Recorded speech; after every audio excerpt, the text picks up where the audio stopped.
పిల్లలు ఖాళీ సమయంలో, సెలవు రోజుల్లో చదువుతో పాటు ఏదో ఒక విద్య నేర్చుకోవాలి.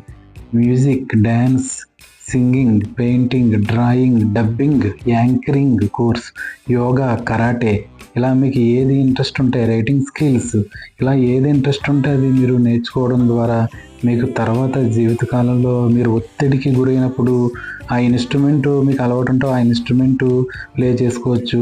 లేదంటే ఒక డ్రాయింగ్, పెయింటింగ్ వేసుకోవచ్చు. మీరు ఒత్తిడికి గురి కాకుండా ఉంటారనమాట. అదేవిధంగా కళల్లో ప్రవేశం అనేది పాజిటివ్ వైఖరిని పెంచుతుంది. ప్రకృతి ఆరాధన మానసిక ఉల్లాసాన్ని ఇస్తుంది. అది కాకుండా మీరు రేపన్న రోజున ఏదైనా ఉద్యోగం కోల్పోయే పరిస్థితి, ఇన్కమ్ తక్కువగా ఉన్న పరిస్థితి వస్తే మీరు నేర్చుకున్న కళలే, మీరు నేర్చుకున్న విద్యే అది మెయిన్ ఇన్కమ్గా మారిపోయి మీ జీవితానికి ఉపయోగపడుతుందన్నమాట. అంటే రేపన్న రోజున ఉద్యోగం కోల్పోయినా సరే ఇదే మీకు అసలు ఆదాయంగా ఉపయోగపడుతూ ఉంటుంది. సైడ్ ఇన్కమ్ కింద ఉపయోగపడుతుంది. ఈ విద్యల కోసం మీరు సమ్మర్ క్యాంపుల్లో జాయిన్ అవ్వచ్చు.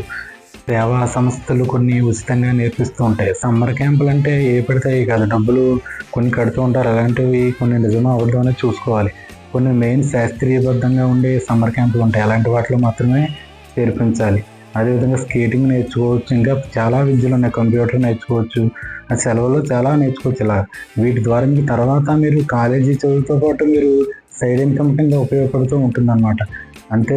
అంతేకాకుండా తర్వాత మీ జీవితానికి ఒక దిశానిర్దేశం, పేరు ప్రఖ్యాతులు కూడా ఇవి తెచ్చిపెడుతూ ఉంటాయన్నమాట.